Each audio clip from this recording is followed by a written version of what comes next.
Все вокруг него мчались. Работа, деньги, отношения. Он ждал.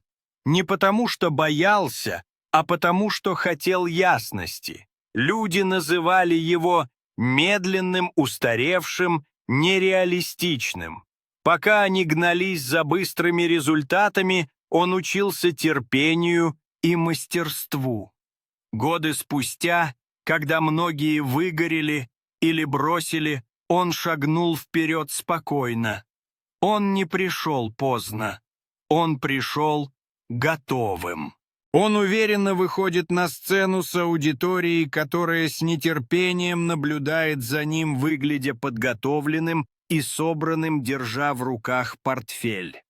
Широкий план аудитории, где многие лица выражают смесь любопытства и восхищения, пока он готовится поделиться своими мыслями.